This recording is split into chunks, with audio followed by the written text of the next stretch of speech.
We've seen a teenager dazzle this week on the world stage. Now it's time for a couple old duffers. Never mind Yamal.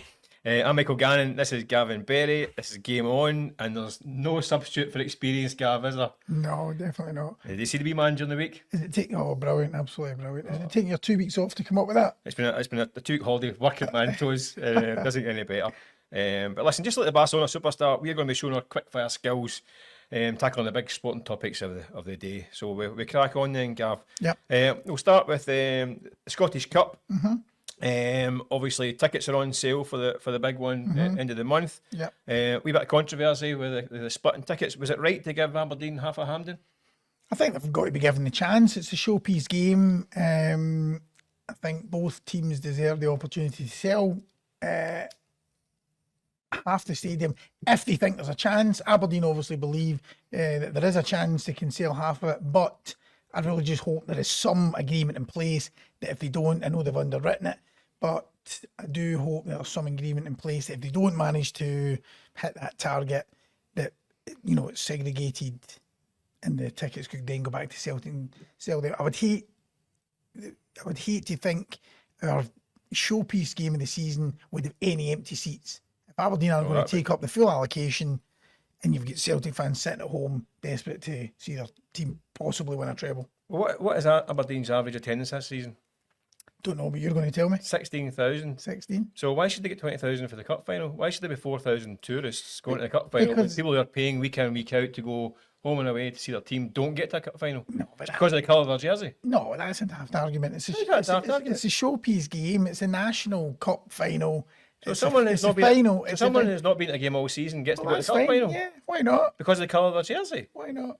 I don't know. I'm just playing devil's advocate here, but is it not a bit harsh if you spent money all season, you've went to the semi-final as well, and then you don't get a ticket for the final, but someone who's not been to a game all season and their pal goes, do you want to go to the cup final? Get plenty of tickets. Do you want to go? I'll go to the game, man. Well, that's what it's all about. That's the whole occasion. It's a whole sense of occasion. It might be that somebody hasn't been to a game all season, but it's they come from Aberdeen. They might just because you don't go to the game every week, you're not a season ticket holder, doesn't mean you can't get to go and enjoy a day out. Can't get to go to the showpiece. Why not? Because some poor guy or woman spent money all season going to see their team. They can't get to the cup final, and somebody just rocks up and walks in the front door. I don't know. Where's the romance, mate? Where's the romance of the cup and the? Not much romance if you're stuck in the house. Having spent thousands of pounds all season watching the team. I don't know. Listen, if you buy a season ticket to go and watch Celtic at Celtic Park every week, that's what you're buying. You're buying a ticket. Yeah. You're not buying a season ticket to get a ticket for the cup final.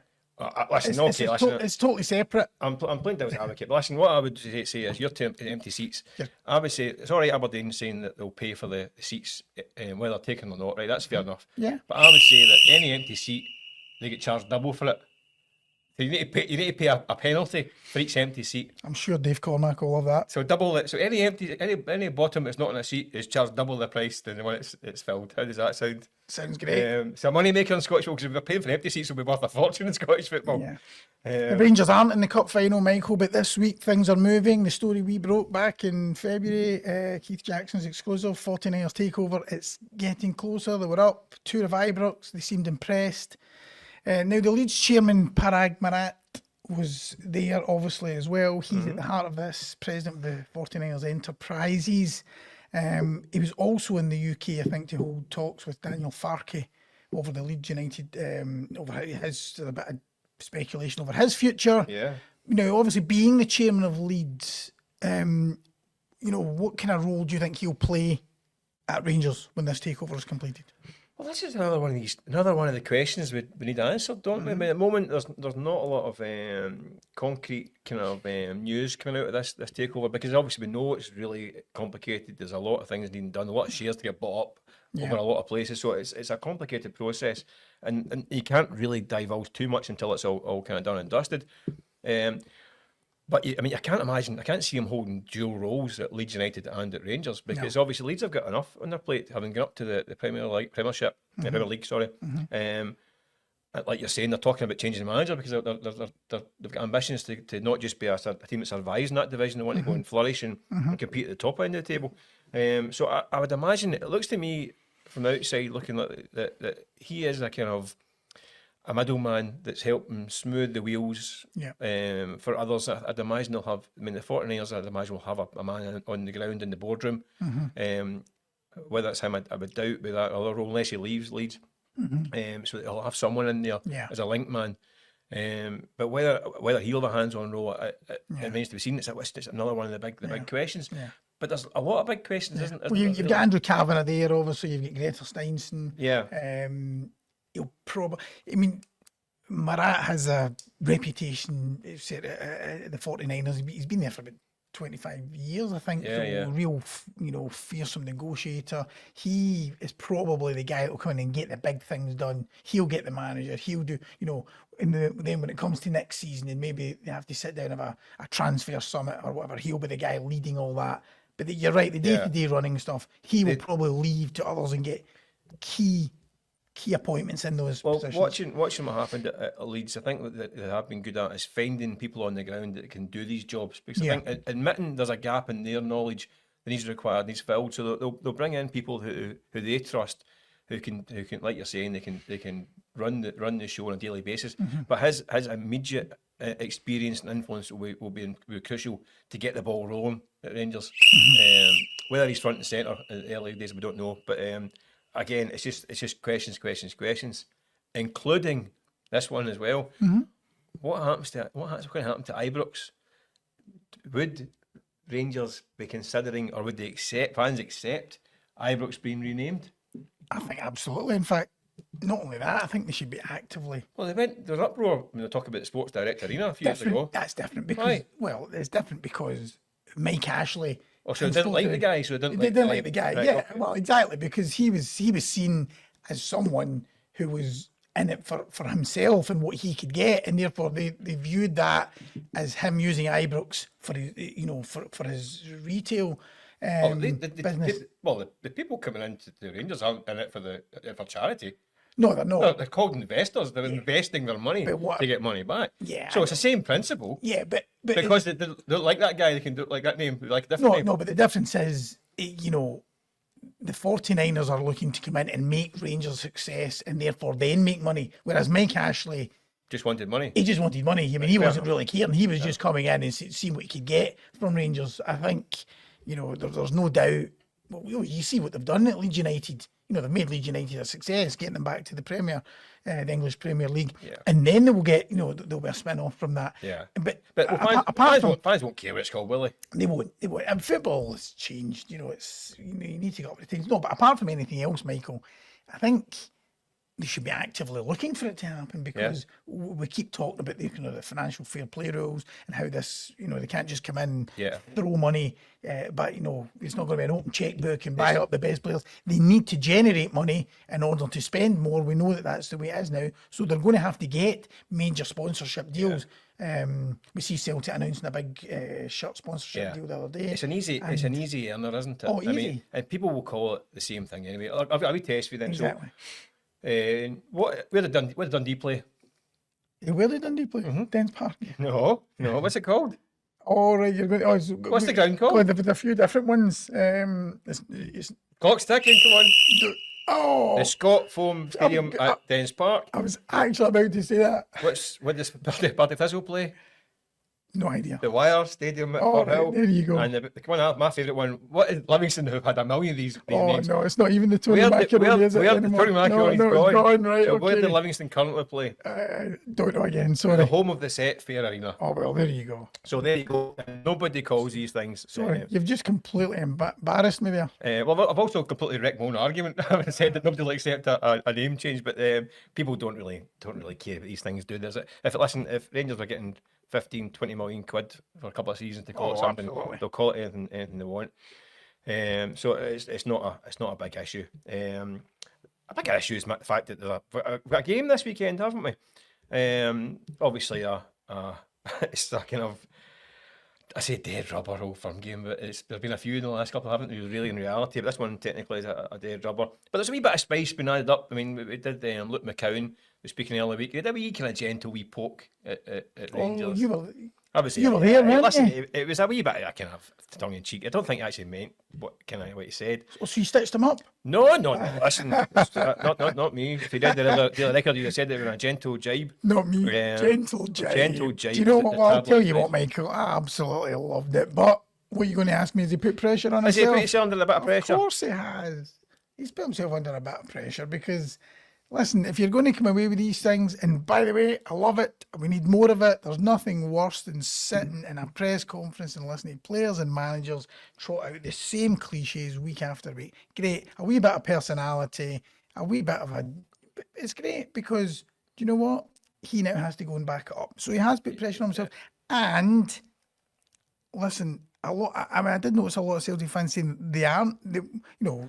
most of them were lapping it up. This is great. They love that. But there were a few saying they don't like that kind of talk. It does come back to bite you. And listen, it probably will at some point. He didn't play well in the last derby game at Celtic Park. We have to say that. So that was... He's got to focus on that and get that part of it right. Second, he said we'll never know if Rangers would do it, and he got that wrong because we know what are you going to say? I think he meant like we'll never know isn't the context of this. I don't think he meant we'll never know isn't we'll never ever know down the line. All right, okay. So I know that's the way it came out and it came out. Okay. I think he might listen. He said it, I suppose. Yeah, so well, we do know because 4 years ago Rangers went it's happened before as champions, and Celtic didn't give them the Guard of Honour, and it was because they didn't give it to us the last time, and they didn't give it to us the time before that. And regular story. And there we go. I know. But also, Luke McCowan was also he gave one. He was a captain at Dundee who gave one to United when they came up. Right. Was it last season? Or vice versa. So that's happened. He's been part of one before. Yeah. No, he didn't say he wouldn't do it either way. But listen, the Guard of Honour thing, I mean, to me, is one of the silliest stories. Yeah. I hate these Guards of Honour. I always have.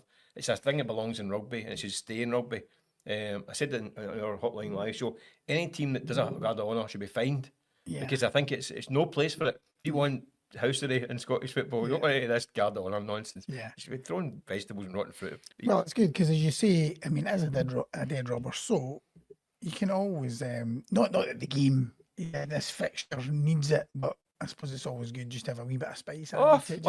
And that's before we forget. God, we've almost forgotten about the Cherny water fruit. We've forgotten about that. Exactly, it's the next wind up. But listen, and also like when Luke McCowan is one of the great characters in the game. When he does his interviews in the media, he's one of the best in the business. He should not be discouraged from speaking. Definitely not. Great character. He's got great patter. And we don't swagger. definitely we don't want to batter out the patter merchants. Definitely because not. The football's thrives on it. Definitely not. More of that.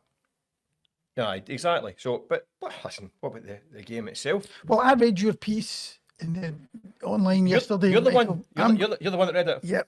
Yep. I read it yesterday, and I couldn't believe what I was reading. What you're saying, that Celtic lose, it takes the shine off this title. Romping. Listen, of course it does. A little. I mean, listen, you'll get a lot of Celtic fans going, "Oh, it's dead rubber. It doesn't matter. Play the kids. Whatever. Who cares? Scottish Cup finals matters." Don't give us peace. Honestly, this is a game that Celtic. Listen, if Celtic had won the previous 4 encounters comfortably, I think there would be people going, who really cares? It'd be nice to win at the home of your rivals, but it doesn't matter. But having lost the last 2, I think a lot of Celtic fans will be thinking, we need to go and win this game. Because this is... There's a tiny wee bit of pressure. You've won the league by an absolute mile, but you can't be losing 3 times to your rivals. You know, it's like in Glasgow as well. And what I did say in the piece, and I do believe it, that's a feeling like being that dressing room at Celtic as well. And Brendan Rodgers, first and foremost, he will not want to have 3 Old Firm defeats on the bounce on his scorecard. He definitely won't. He won't. But to be honest, and I think psychologically it could be. I think that's what Celtic have lost, that fear factor when it comes to playing Rangers. Rangers having won 2 in a row aren't scared of them the way they were. I think it's just because of the way that the both teams are set up. It actually suits Rangers a wee bit to play against Celtic because Celtic are all out attack. And it leaves them a bit of space in the counter. And it's the same reason why Rangers have been successful in Europe. Because teams aren't going to sit back against Rangers in Europe, and they haven't done. And it's got them a bit of joy in the break. They're really quick in the counter. You look at Cherny. I think it's a game plan that suits them.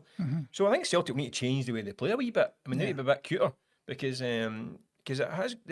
I think Celtic have got the capacity to damage Rangers as well. And they have scored a lot of goals against Rangers over the last couple of seasons, but they've lost a few. I think they've lost 3 goals in 3 of the last 4 games against Rangers. Going back to last season, 3 of the last 5 up there. So they need to have a wee think about it because. I hope they don't. I hope Celtic go at it and Rangers go at it, and we get another one of these games. Because I actually think they will. We've had 3 eaches twice. We've had 3-2s. 3-3 is my prediction for Sunday. Actually, I think you could have a 3-3, 4-2. And I think that's why, because I know you're saying Celtic need to watch how they're playing against Rangers, but do they really? I mean, they can go in. Remember when Celtic went to Ibrox as champions when Maravchik and last they won 3-0. Yeah, they also went with Postecoglou and lost 3-0 after the win. Sorry, that's what I was going to say, and that's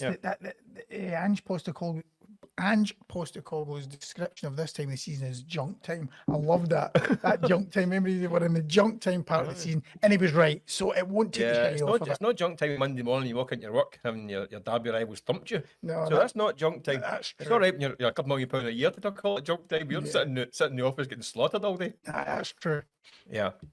Anyway, and we'll change tact slightly. Where are we going? We're going to go across the country to Edinburgh. Oh. Hearts. I mean, Neil Critchley, it was short, Neil sweet, wasn't it? yeah. Short, well, it wasn't sweet at all. It was just short. No, can I feel from a wee bit nice guy, but in the wrong movie, I think. Obviously, Hearts are now looking for another manager. Who next? That's a big question. Who next? We know the names that are on the top of the list. It is the usual suspects, isn't it? And the reason why is the usual suspects, isn't it? I mean, Derek McInnes, Stephen Robinson are the ones now performing year in, year out in Scotland. And John McGlynn, obviously. John McGlynn. Great job at Falkirk. Was at Hearts before when they were an absolute basket case. Well, who do you see? I think Derek McInnes. I know it's not sexy. I know that fans. Derek McInnes is not sexy. Well, you know what I know plenty of ladies in the North East that would refute that charge. No, you know how fans they're always looking for something different, but don't. Why overcomplicate it? He's got a proven track record in the Scottish Premiership with 3 different clubs, St Johnstone, Aberdeen and Kilmarnock. Yeah. But what he did at Aberdeen is really what Hearts need now. They want to be the undisputed third force. They need, a period of success over a sustained time. And Derek McInnes. Also, Hearts need to get back to being just that horrible team to play against, Tynecastle, the intimidating atmosphere. That's what Hearts are built on. They need to get back to that. And I think Derek McInnes could do. That's not, I think sometimes his style of play is wrongly criticised. I think so as well. It's not just a kind of. He likes playing with wingers and all that stuff. He does. World War II sometimes. It's not just it's not just it's the long ball that everybody or some people have got that perception. No. But I do think he's got a direct style that would suit, Hearts. He said that. It was a tough season at Kilmarnock, but I think there's been mitigating factors. I mean, the European campaign was tough on the squad. It was. Injuries to key men all season. Some guys getting off form, having a great season before. I would like to just throw in and quickly, that went in too quickly there, Gav, but the former Union St Galway manager, Karel Gerrits, did really well at USG. He was in the losing side against Rangers in the qualifier for the Champions League a couple of years ago. But he did really well there. Got a job at Schalke. It didn't work out for him. Knows the system. Obviously, Tony Bloom link up with James for analytics. Is that something the European kind of connection? Yeah. I don't know. I just want you to pronounce USG again. Just say what. No, we're going to. Have you seen the clock? USG. The clock is out, so we have to move on. Gilet, right? Okay, on you go. Have to move on. Have to move on to another topic, which is it's a tricky topic, and it's one that's a bit of a minefield. The SFA get involved, obviously, in the back of a kind of court ruling recently that they've now become banned the transgender athletes in football. Where do you stand in this one, Gav? Listen, we know it's a delicate situation. It's very rare that the SFA get praised for anything. Yeah. Same with the SPFL. We're always quick to give them they're always quick to get a boot. But I think you can see from the reaction to this decision earlier in the week. But let's not kid ourselves here. The Supreme Court ruling, which basically said that a woman that's defined by biological Yeah. sex. Yeah. You know, It doesn't sound controversial, but it is in this current climate. but it has forced the hand of the SFA and their English counterparts. I don't think they had any choice. And you can see other sports now following suit. I know it's Sharon Davies, the ex-swimmer, who has long been an advocate of that. She was saying there could be insurance implications, so there's no way they couldn't have introduced it. But one of the things, Michael, when I was reading various comments in relation to the many stories that have been written about it this week, I read a reader saying a parent actually in England, it was in relation to the FA making the decision, who said a 17-year-old daughter weighing 9 stone was playing hockey against a 28-year-old man weighing 16 stone. Yeah, and that's the kind of thing. That sums it up. This is the thing. This is the common sense part of it. Yeah, I mean, absolutely. unfortunately, this whole matter has been dragged into the culture wars, and see the reality. Well, I'll tell you the reality. Do you know how many trans women are playing in women's football in Scotland at a competitive level? No. None. There's 20 in England out of 800,000. There's none in Scotland. Is that right? So this is not something that's. There's not. It's going to impact young girls up against kind of trans athletes on a weekly basis in Scotland. It's not happening. It's not impacting anybody in Scotland at the moment. Might do in the future, but I think it's got to be common sense, because it is, there's a physicality in football, and there has to be concerns in terms of, like, as I say, the health risks and fitness risks. all contact sports. All contact sports, very much so. Not so controversial, Michael, is the ticket pricing of Scottish football. Celtic fans protesting. You were at Tannadice last week, I think, weren't you? No. Oh, you weren't. Sorry, you were in the last of your holiday. I was in the golf Sorry, course. your colleague Craig Swan was there. Yeah. Celtic fans protesting. I think it was over 40 was it £44 or something? Yeah. Dundee United trying to make a few quid. Celtic going there to win the league. Do you think Scottish football fans are being fleeced generally? I must admit, I think that we're at a point in Scottish football where we are milking the fans a bit too much. I mean, I know there's certain clubs do different deals and all that stuff, but we're now at the season ticket renewal period, and you're now averaging, even season ticket prices now, you're averaging kind of £30-35 a game, which I think is a lot of money. And it's the model in Scotland has changed, because, listen, when we were kids, you could pay at the gate, or you lifted over the gate and all that stuff. And but it's obviously now that the clubs want the money front loaded. They want season ticket money in the door early. So that's how they set their budgets. Individual ticket pricing, I mean, Tannadice, I thought was a bit of a kind of some would say a shrewd move because of supply and demand issues. But United jacking up the prices. If you're the guy in that stand paying 42 quid, but someone in the next stand, apparently they were doing a deal with home fans, they take a pile for a tenner. You think, well, I mean, it's capitalism running riot, obviously, because demand will always set the prices. Yeah. But I think at some point fans are going to get fed up and say, like, enough's enough. Yeah. Because I mean, in England, the prices in England now are just sky. I mean, I don't know if you've said yourself, try to get a ticket for a Premier League game in England. I mean, you're 60, 70, 80 quid. Well, Michael, did you see the tickets for the FA Cup final? I mean, ridiculous. They're going crazy down south. No wonder. Category 1 tickets, 175 quid, 20% increase on last year. Yeah. Category 2 ticket, 125 quid.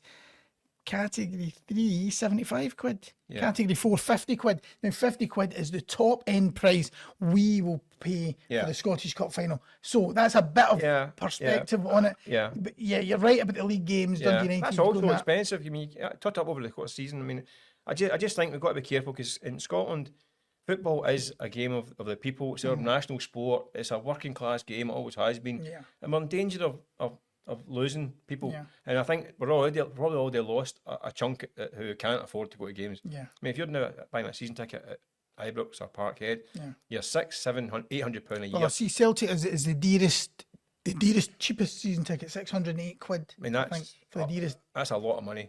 Cheapest adult one. I know the kids' tickets are reduced, but if our kids say it's £50 for the kid, but it's £700 for the adult, it's about £800 for the two you go to the game. It's a lot of money. I think we do need to kind of be a bit more conscientious about the public and treat them more like fans and less like consumers. Yeah. But unfortunately, I don't think you can put the genie back in the bottle. No. Let's just finally wrap it up, Michael, with the World Snooker Championships going on in the Crucible. John Higgins will not be the winner. He blew it by his his own admission. Now, next year he'll be 51. Ronnie O'Sullivan remains the oldest champion at 46. Do you think John Higgins' time has been and gone, or could he rewrite the record books? Or? Do you know what? I mean, listen, he's not won it since 2011. I remember back when he won it in 2011. It was one of the great sporting occasions. It was obviously the bank holiday weekend, Monday, and it was fantastic. He got kind of emotional. I remember that last frame when he was kind of clearing up, when he was getting emotional during the frame. I know he's an emotional kind of guy anyway, but it was just fantastic, and he's been outstanding. I mean, one of the all-time greats. He's won it 4 times. But his last final, 2019, got the semi 3 or 4 years ago. He's only been the quarters the last few years. Nobody's what you said, 46 for Ronnie. Yep, old champion. It does make you feel old, doesn't it? Ray Reardon made the final 4 at 52. Back in 1985. Yeah, so the modern era kind of thing. Well, that's the thing. It's the up and coming ones. But Ray Reardon won it in the 70s, and he looked in his 70s when he won it. Actually, he did. But I mean, I say you've got the young. There's a kind of about 3 or 4 coming from the Far East now that are really kind of young and up and coming. But even Jude Trump's 35. He's stronger than ever. Kyron Wilson. I know he had a nightmare this year, but he's only 33. Chris Waitland, 33. I mean, they're not young. You wouldn't say they're young, but they're still a good bit younger than John Higgins, Yeah, but then I think you look at the longevity of Higgins, O'Sullivan, and Mark Williams. I mean, incredible longevity. Man, I mean, these are guys that we watched when we were young guns. I mean, 30 years doing this. It's fantastic. I would love to see him doing it again. Yeah. Well, I suppose Mark Williams this year has been flying the flag for the kind of older ones. Yeah. So he would give John Higgins a bit of hope. I wouldn't write him off. I mean, he's still competing at the top level. He's still winning finals and picking up trophies and right in the mix. And it's not exactly a game where you're relied on for your youthfulness, is it? I mean, it's a game if you it's about nerve, isn't it? Keeping your nerve and your skill. And he's clearly still got it. Yeah, like darts. Yeah, so basically it goes back to what we're saying right at the intro, Gav. There's room for the old duffers yet. Absolutely. And unfortunately, John, you're in our kind of bracket now. So if he can do it, we can all be inspired by it. But listen, we'll us old guys will knock off for our re-nap time anyway. But thank you for listening or watching. You can get us on the usual YouTube, Spotify, Apple Podcasts. You can always leave a wee comment as well if you like what you hear. We'll be back next week. But thanks again. Thank you.